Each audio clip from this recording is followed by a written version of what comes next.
got a really special gentleman on here today. I'm delighted now to call this gentleman a friend. We're working very closely together, and he's a serious entrepreneur and philanthropist. And we're delighted to bring him on here today to share his story and why he has chosen to partner with us. So I'm going to introduce Jojar Dhinsa from London, originally from Coventry.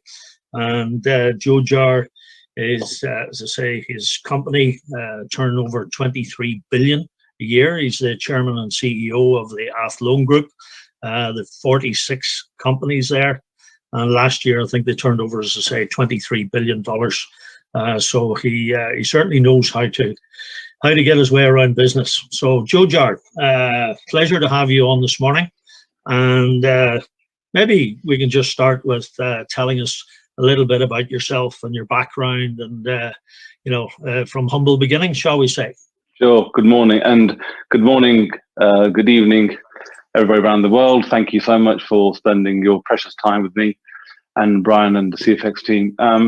So, I was born to amazing parents. Mum and dad came from India in 59, 64 respectively, and really to better their lives. I think a lot of ethnic minorities, when they come to the country, the idea is to make the money and then send it back home.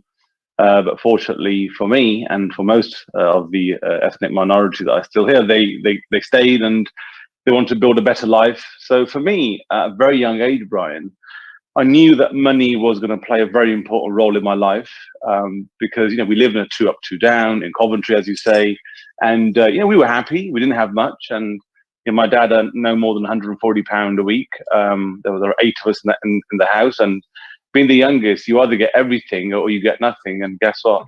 I got nothing. And so it was tough. It was brutal. Christmas, if I was lucky, I got a Satsuma.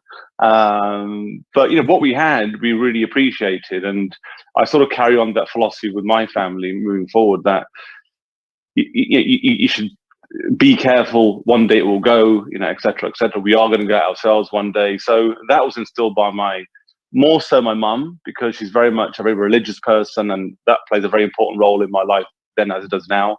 So, I just wanted to make as much money as I could, Brian. I just really wanted to understand the psychology of why people are, what wealth brings them, and why it's important to be successful, but also why it's important to give as well. I get more pleasure in actually giving than I do now receiving. I've always been like that. Just a token of gesture, or holding the door, or getting someone a coffee or a warm meal. That for me is still very important as part of my life. So very tough upbringing. I worked very hard. I've been brutally honest with myself. I sometimes lie to myself. I sometimes cheat myself. I sometimes steal from myself, because I want to do well. I want to leave a legacy behind me. We are not here forever, and I want to be biblical when I go. Yeah, I mean, obviously, you started at a very young age, probably school days like myself. I mean, I like financial independence, and I had my first job at 9 years old, and it sounds like you had similar ways to build yourself up in your younger days. Yeah, absolutely. So I remember I was I was 6, and my dad was this huge guy. I mean, massive, and I was tiny compared to him. And we went shopping, and he said to me, "Get some pair of trainers." I got my trainers, my first Nike trainers. I was so excited, and went to the till, and he said, "Right, who's going to pay for them?" And I looked at him, and I said, "Well, you are." He went, "No, I'm not." And I said, "Right, well, okay, well." And he said, he looked at me and he said, "Jojar, if you cry, I'm going to give you the biggest slap from these people."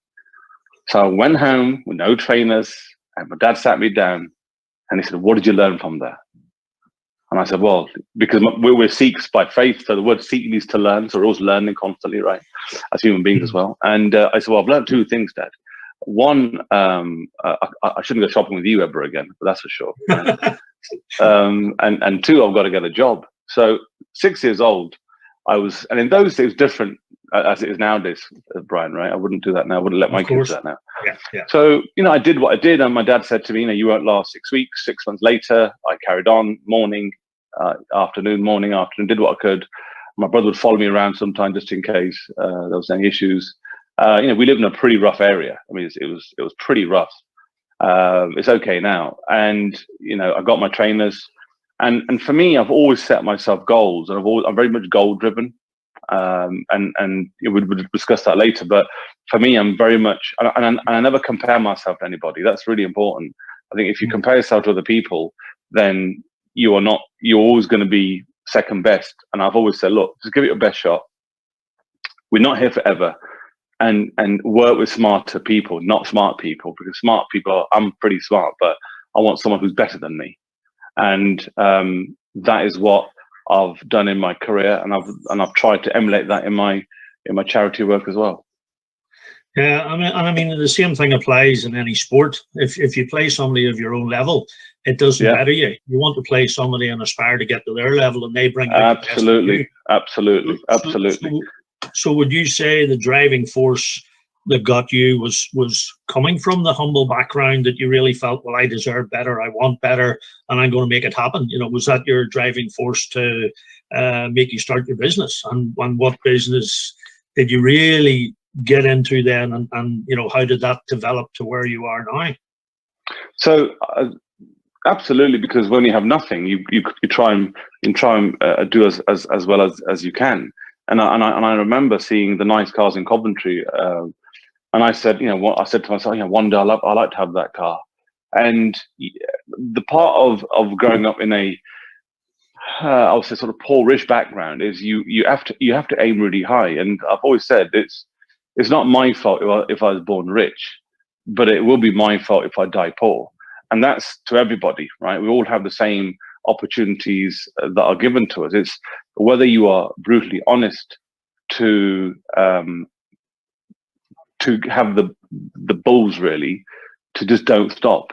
So my first company, I was literally buying scrap metal. I was going to people's skips and in Coventry, in the posh part of Coventry, and get their washing machine parts and lawnmower parts and try and sell them. And I just didn't care what people thought. I just thought, what's he doing and why is he doing that? I didn't, and I still don't really care what people think. I'm very, very unrealistic as a person, and I'm very unreasonable as a person. Not to anybody else, but to myself. And I aim as high as possible in anything I do. And then you get to know the people, you network, and again, those days, Brian, as you know, we never had Google or Facebook or all these other social media platforms. That's a very much new thing. So you had to go to the library, do your research. I always said to people, anything you start, any adventure you start, any business you start, feed your mind. Feed it, get information, do your due diligence. And that's one thing which I say now to people: before you do anything, don't listen to people, don't read stuff on Google, do your own research as much as you can within the resources you have. So my business was selling dies from India, or buying them from India and selling them to the UK. And I did really well. And before I was 21 years old, I flipped that company.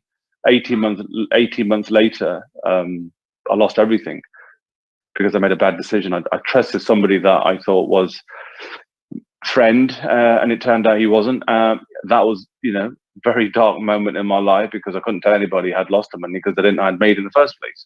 So, but again, what doesn't kill you, it doesn't make you stronger. It makes you stranger. And I learned from that, and luckily I had some very good contacts in Russia that helped me to the business which I run today, which is Athlone Group, and we're a commodities business. And I've always tried to keep things really simple. I'm not a smart guy. I suffer from dyslexia, and I'm overweight, and I'm diabetic, and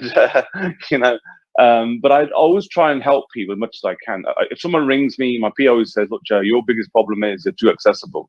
And my pushback is, Brian, I want to help people.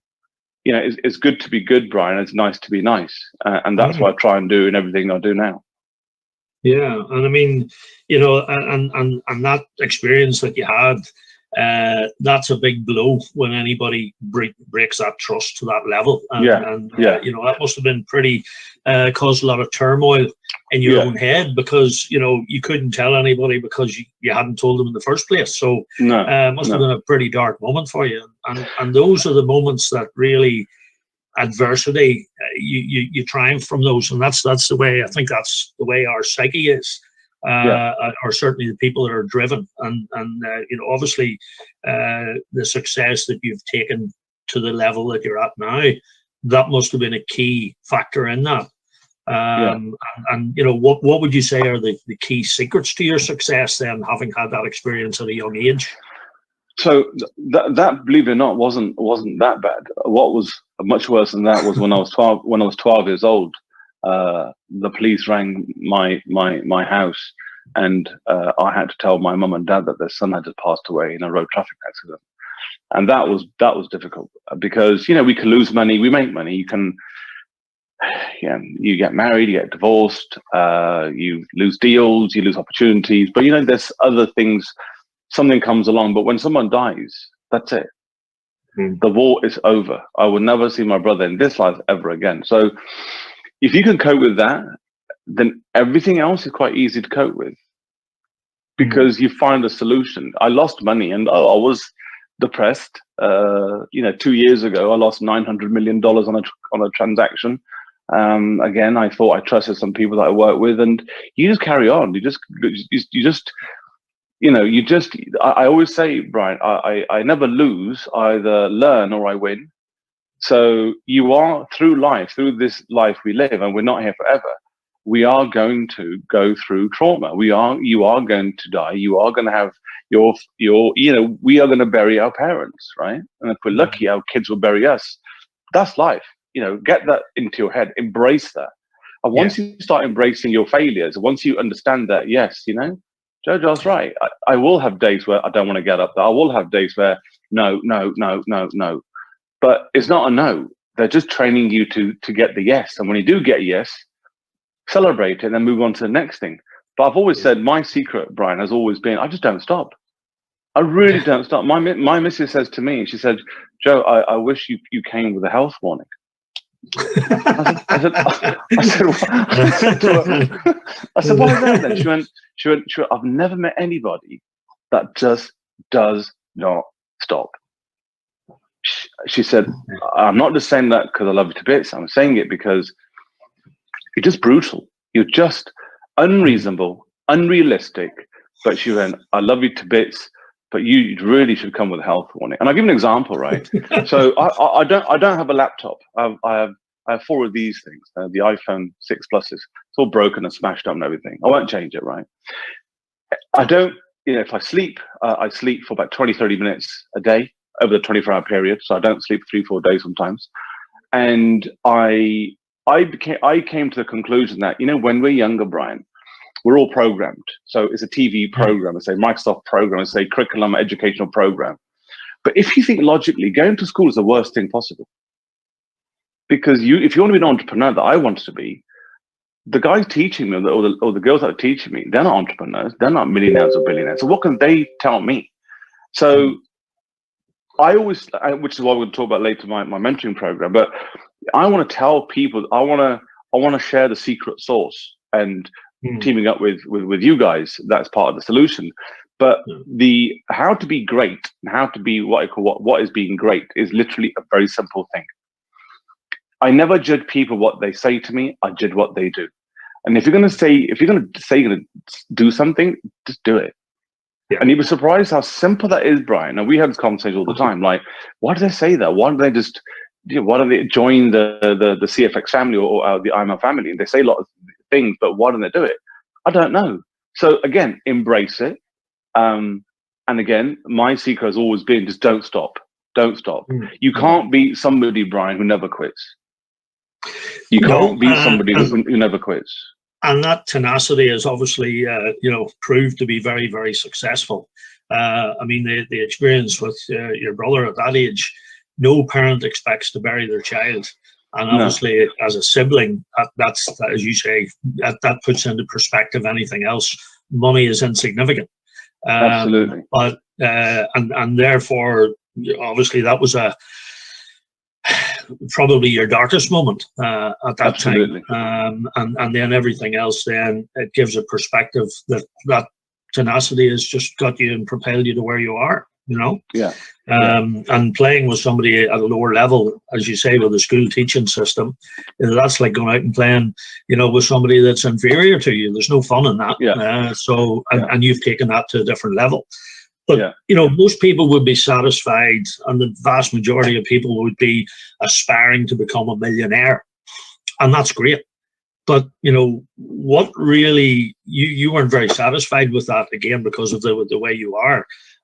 So what kept you motivated? Did you want to hit the billionaire? Did you know, and even at this level, have you more aspirations, higher aspirations, trillionaire, for example? Or I know that the philanthropic projects and your nature and the way that you're giving back, and especially the project last year, which is probably then led into this year because of the give a man a fish and feed him, or teach him to fish, which you'll probably refer to shortly. Yeah. But being a millionaire, what then really propelled you to go to the level that you're at, and how long did that take?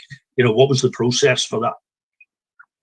So for me, I always focus on the why. So once I know what my why is, or once you know what your why is, and I always say, Brian, there are two dates that are important in your life: the date you were born and the day you realize why you were born. And for me, my purpose is to, through my own foundation, is to cure the brain disease, which is, we go to the gym, we train this, but we don't train that. I spend more time training that, as you can tell, because that's very important to me, because, my father passed away from Parkinson, my mum's got dementia, and to see somebody that's so powerful and that's so influential in my life to deteriorate is painful. But rather than me bitching and moaning, I decided to do something. And last year, we, as an individual, I funded the whole project myself. We fed over 1.1 million people in the UK, and it was very, very eye-opening when you see, especially in the first world, in the UK, that our soldiers that have served us, and I wear my help for heroes bangle with pride, that our British soldiers and that have served us and saved us, they're on the street. It truly breaks my heart when I met people that were in Afghanistan. Some of them were Iraq veterans that had served their queen and country, and we treat them like absolute shit. And for me, that was eye opener. And when you next time, the message I would like you guys to sort of take from this, one of the messages is, when you see someone that's homeless, they don't sometimes want money, they don't want food, they just want that human touch, because guess what, they're just like me and you.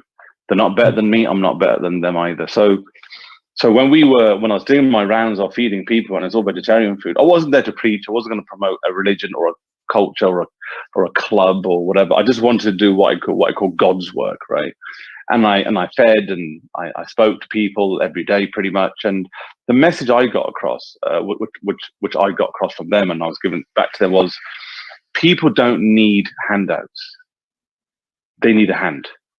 And the issue we have in this country is, with all the pandemic, everyone is feeling sorry for themselves, including me partly, I was there.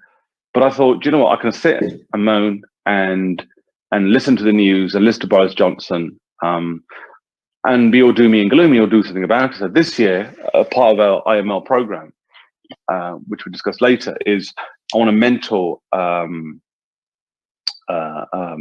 million people around the world, and guide them and coach them. I've got two very amazing coaches on board, Danny Sanger and Omar Ishmael, that are just phenomenal in what they do. And a lot of people, Brian, they don't need management. They need a bit of direction. Do you know what I mean? It's like, well, try this and I don't manage people. I don't manage my HODs. I just direct them. And and I think I want to is good to be good. It's nice to be nice. And I like to I don't want to give you the fish, Brian. I want to teach you how to fish so you're self-sufficient. And I think nowadays people have lost trust and touch with their leaders, with their governments, with their banks, with other financial institutions, and they want their control back. And part of the academy with CFX is that it gives them the opportunity to learn from the IML program partnership with the CFX Academy. Yeah. So, I mean, obviously you're very, very goal driven and setting goals. Richard done a great training there a couple of weeks ago on the goal setting. And it is important. And, we read Napoleon Hill, and it's the people who set their goals that achieve them, because, it's like the ship. If you don't know where you're going, you'll end up anywhere. So how important is goal setting to you, and how do you set those goals, Jojar? So, so for me, yeah, you're right. I've always been goal driven, and and I think a lot of people, what they do, they look at their, before the new year, they set their yearly goals, which is fine, and they look back every couple of months and go, I haven't done it, I'll stop doing it. For me, I literally have an hourly goal, or a 2 hourly goal. My alarm will go off and say, right, what have I achieved? Because we're not here forever. You know what I mean? So you've got to have a purpose, have a vision, have a goal. So a goal is almost like what I say to people, it's like a big elephant. So if you want to say, look, I want to earn £1 million, you think, well, I'm only earning 10 grand a year. How am I going to earn £1 million a year? So it's like eating the big elephant, but you don't eat it in one sitting, Brian. You eat it piece by piece, as bite size. And you have to be hard on yourself. You are going to fail. I guarantee you that you are. All of us, including me, including the guys behind CFX, and we will fail. We will fail in the sense that we have failed, but we learn from that. And once you learn from that, you become a better person. And will you make mistakes? Absolutely. Will there be bumps in the road? 100%. Will you wake up one morning and think, I don't want to wake up, I want to go back to bed? Absolutely. But here's the thing: people that don't take risks in life will end up working for people that do. Of course. So you either do it yourself, or you think, I'll rely on somebody else. And next time you see a guy in a nice car, don't be jealous, be envious that, wow, how's he done it? Maybe some finance, but he's paying 3-4 grand a month or whatever it is to cater for that car. Yeah. You should be happy that if he can do it, so can I. And if Elon Musk can be the richest man in the world, so can I, so can you, so can everyone listening to this interview. But I think what you have to understand is that set yourself unrealistic goals, Brian. Totally unrealistic. If you want 1 billion, aim for 50. If you want 1 trillion, aim for 50. Because when you jump up, toward the stars, you won't get a star, but you won't. And when you land, you won't get a handful of mud either. You'll get something, and that's really important. Is being persistent and consistent. I never do anything new.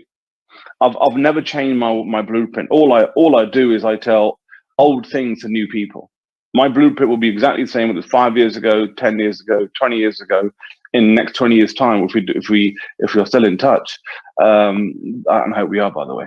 It will be the same. You'll be like, Joe, you have not changed one bit, and that's something people say. Oh, when you have children, Joe, you'll change. You'll calm down. Someone labelled me as a good mate of mine. He said, Joe, you are an absolute maniac. And I am, because I am absolutely brutal, and I'm very honest to myself. And one thing, Brian, I will say, and I share this, is that when I decided to do this interview with you, it was an honor for me, because I enjoy our conversations. I enjoy the academy. I enjoy the results that it's given me and my team. But I don't own the business. I am not a shareholder of the company. I'm not a director of the business. I am just an average Joe who did my research around what I thought was a good proposition. I still do. And as long as it works for me, I'm more than happy. And like my mum always says, she went, Jojar, dogs will always bark. You will get people that won't like you. And one thing I learned is, when you have an idea, or when you have a business proposition or new business, don't go to your family. The worst thing you can do. If my dad was still alive, I would have been a doctor or a dentist or a lawyer. And I'm probably the worst doctor. If you wanna die, you come and see me. If you want to lose your case in court, you come and see me. Because I'm not that academically qualified, right? I know what I'm good at. Yeah. All of us, Brian, have a skill set.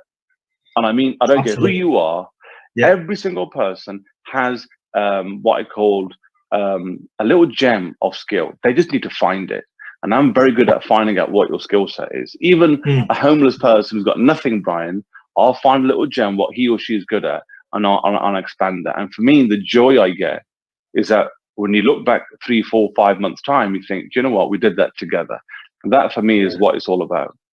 Yeah, and I mean that's so true, because, and it's one of the things that I absolutely love about the network marketing industry, because if you take the corporate world, it's competitive, it's dog eat dog, and you know, if I'm working with you, I don't want you to succeed. Network marketing is cooperative, and the big thing about it is, you know, I often talk about the social spectrum, where that poor guy on the street, if you want to judge it in this manner, is a 1. And somebody like yourself is a 10, or Richard Branson, or whoever you may want to put up there.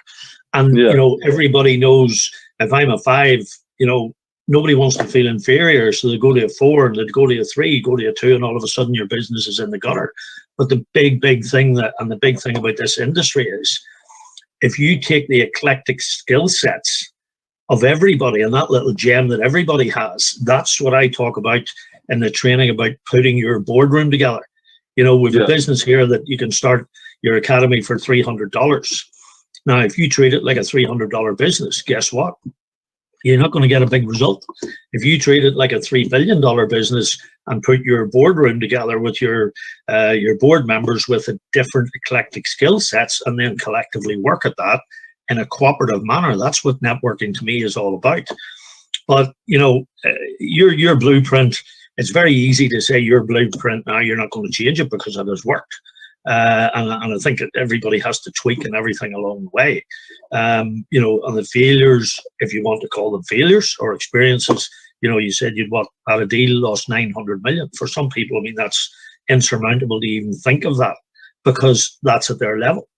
But in a network marketing business, people often panic because, you know, there's bumps along the way, there's things happen, computer systems go down. And I think the funny thing is, if it happens with an ordinary corporate company, they never think anything of it. As soon as it happens with a network marketing business, it's, oh, doom and gloom, you know. And what's your thoughts or experience in that? Because this is new to you. And by the way, you're not a nobody. You've already hit the rank of executive in a few weeks. And that's the one thing about this business. We all start at the same level. And, you know, so just in terms of your advice, having had your experiences at that level, for people starting this business, and they're maybe starting their they are starting their entrepreneurial journey because they've taken that first step to get out of the rat race and the matrix. But a lot of people don't know how to handle those challenges, Jojar. So what would your advice be to people in the business, especially at the beginning, you know, when they encounter these challenges? What mindset, what tips, what would your advice be to the police? Yeah, no, good question. So I looked at MLM probably nearly 20 years ago, when somebody from Amway approached me, and I looked at the proposition, and I just thought, you know, I don't need 10 liters of fairy liquid every single month. I don't need 50 gallons of comfort in my house. And it was just sort of potions and lotions, Brian. We would talk about this sometimes, right? So I didn't understand it. I thought MLM looks like a pyramid. Is it a Ponzi scheme? So again, Google wasn't around then. So you ask a few people. I didn't see me fitting into the whole MLM family. And I've been presented probably 50, 55 different MLM opportunities. I've always said no. No, I'm not interested. And how we invest as a company, by the way, so we never invest in anything where somebody approaches us. We always invest because we've got to find the gold. The gold's not, no one's gonna knock on your door, Brian, and say, I've got some gold, would you like it? It doesn't work like that. You've got to go and find that gold. And same with this, when we looked at the different programs that are out there for my 1 Million Mentoring Lives mentoring program, the Billion Step Mindset program, we looked at a couple of things that just didn't make sense. And when we looked at CFX, the academy, you know, the e-learning, which is part of our portfolios that I'm involved with, the e-learning industry, especially now with the whole Corona thing, is worth nearly $365 billion an industry in the next couple of years. So everybody has to, unfortunately, the way the Corona thing is, has to work from home or remotely. And that was a good sign. So I thought, right, you know, I can work like that. When I got involved, about 5 weeks ago, 6 weeks ago, there were slight bumps in my journey. The system did go down, and you're right, you panic, because when RBS's system goes down, bank holiday Monday, where no one can withdraw their ATM, yeah, people moan, but guess what? It's a brand called RBS or HSBC. When something like CFX goes down, people panic, and I'll be honest with you, I did panic. I rang you about 1,000 times. What's going on? What's going on? Maybe overreacted, which is, for me, it's the right thing to do, because I never worry as an investor in my company what I invest in, but I never worry as a person, how much money I will make. I worry how much money and reputation I will lose.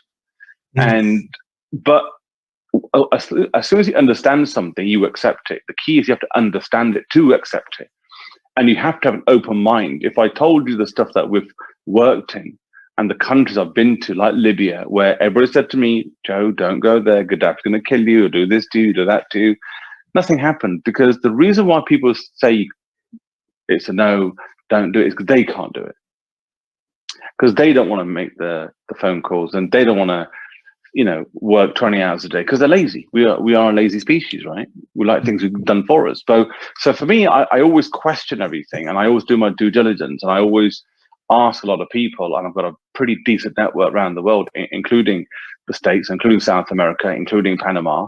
And as long as I was happy with my due diligence and with my guys that went to the offices of CFX, I'm okay. But I think no business, Brian, no business, I don't care who you are, with leisure industry, oil and gas, financial services, no business is bulletproof. Nothing. It's impossible. Why? Because we're people. One of the things about us is our minds are always changing. Yeah, you can't control us. So when you have people and a machine and all that data and all that information flying about, there are going to be glitches. Just bear this in mind, that from the year 0 to 2010, all that data, all that information is now produced in 48 hours. Yeah, all that information is now produced in 48 hours. Are there going to be glitches in the system? Absolutely.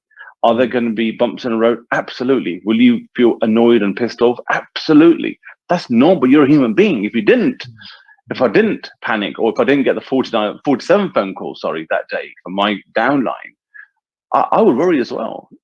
Yeah. But it's not what happens to you, it's how you handle it.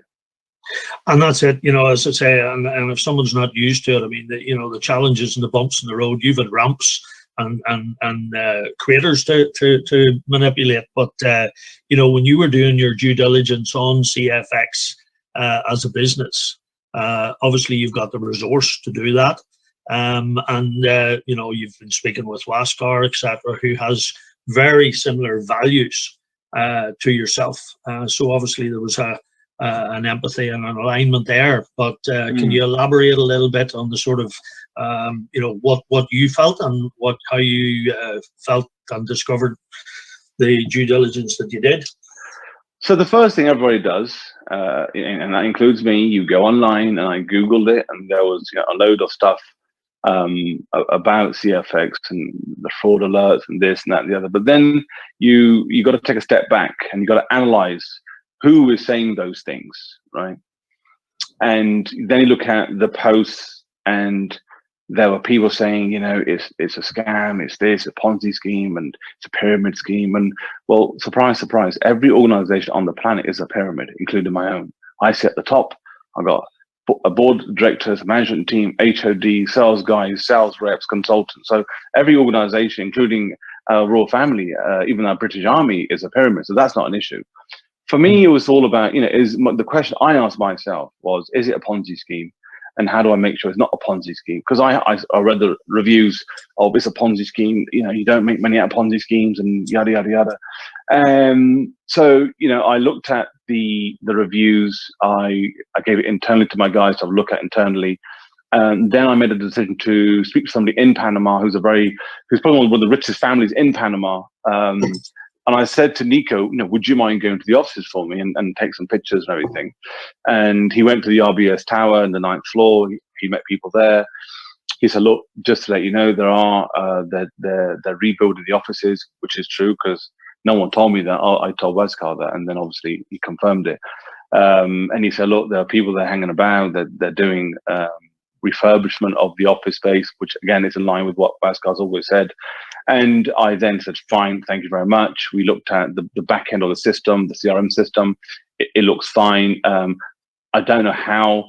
And here's something really interesting. When I came on this TV, about to say program, about this interview today, I got a lot of criticism to be on this interview. And I must have emailed pretty much every single person.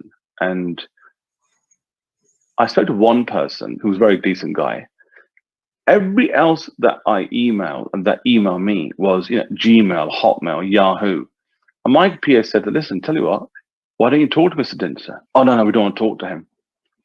We just think it's a scam. That's fine. Why don't you talk to him? And better still, why don't you show me the evidence that you think is a Ponzi scheme? Because obviously, if you say it's a Ponzi scheme, show me. If it is something wrong, I would like to know. Forget about everybody else. Because for me, reputation is very important, as it is for you guys too. But here's the thing: they were talking a great game, Brian. That it is a Ponzi scheme. It is this. It is that. But when I asked for a very simple request, my PA said, "Listen, thanks for your email. Give us your phone number and give us the evidence." Guess what happened? Nothing. Nothing happened.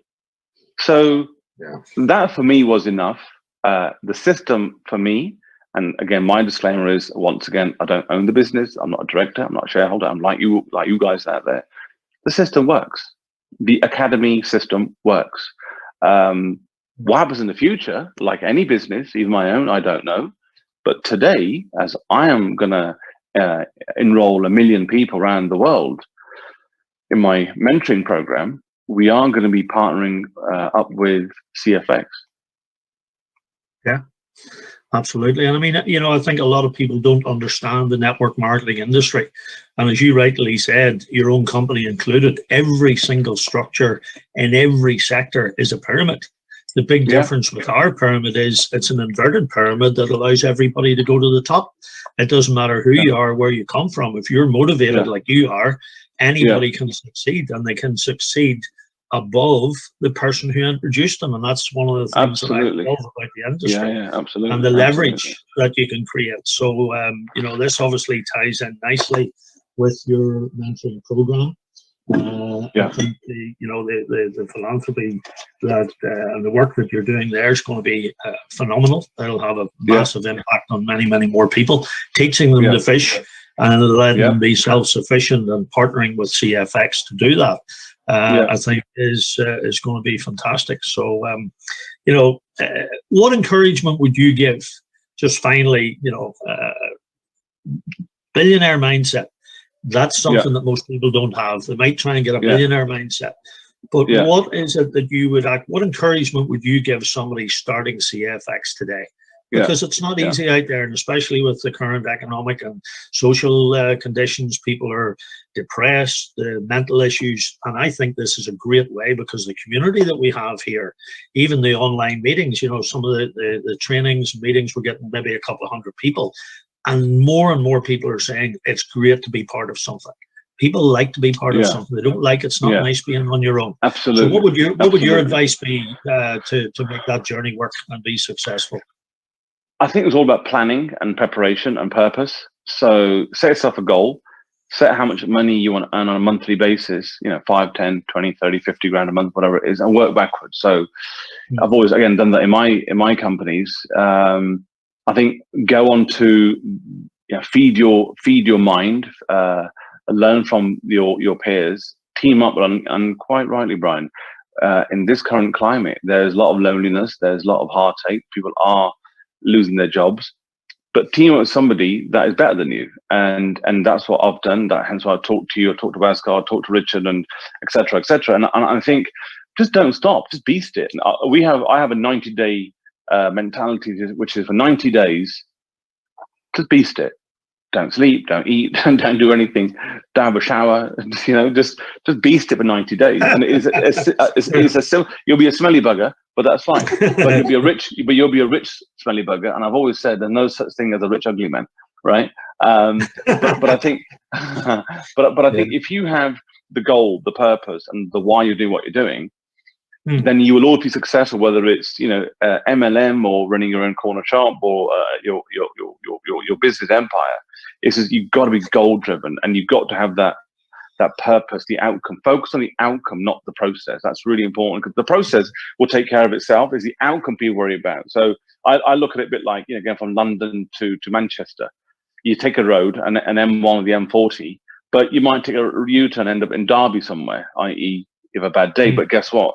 Focus on the goal. This bit here will take care of itself, and you will get criticized. You will get all the no's. But do you know what? The only way you learn as a human being is that through your failures. And it's really good to fail. It's really good to get the knockbacks. But because why? We're not here forever. I mean, you can either stack shelves, which is fine. I have no issue with that. But I didn't want to stack shelves. I didn't want to read the headline. I wanted to be the headline. And with the team around CFX, honestly, and again, I don't own it. All I'm telling the guys that are listening is, for me, it works. Do your own due diligence. Hang around people that are better than you.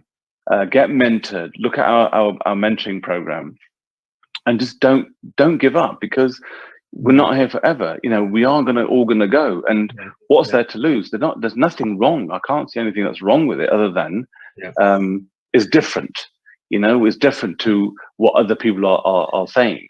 And then when there's something different, Brian, people get a bit nervous. But trust me, jump. It'll be fine. And I mean, that's it, because if it's outside the norm, it's this caution. I mean, for me, one of the biggest lessons, and I think it is a privilege here, having the opportunity to do this call and interview with you. To me, the biggest lesson, the fact that we're sitting here doing this today, most people would never even dream of talking to a billionaire about a network marketing business, because let me tell you, it's the most noble profession in the world. And there's more millionaires created through network marketing than any other business on the planet, and including the music industry, Hollywood, NFL combined. And people don't realize that. And I think one of this business is definitely disrupting the industry because of the model we have and the whole ethos of Wasker's business model. But the big lesson for me, again, talk to everybody. Nobody deserves the right to make someone else's decision, Jojar. Absolutely. And you're the epitome of that to the example you're giving us, Absolutely. When I spoke to Waskar, I had this sort of preconceived idea of what a MLM guy would look like, and totally opened my eyes. Totally, he has the same goal and vision, and wants to help people as much as he can. There's a lot of resistance out there potentially, but just jump out of the plane, and we'll help you build the parachute before you land. It's fine. You might have a little broken arm or a twisted finger, but it's fine. But it's fine. You will learn from it. And the main thing is learn, earn, and then return, which is what I'm doing now. Earn as you learn, which is fantastic. Well, listen, Jojar, it's been an absolute pleasure. Thank you. I think really appreciate you taking the time out, and I'm sure everybody Thank you for everybody listening. Thank you so much. We'll enjoy this, and enjoy the rest of your weekend. I'm sure you'll be doing some work later anyway. Absolutely, 100%. Hey, thanks for that, and thank you everyone for joining us this afternoon. Maybe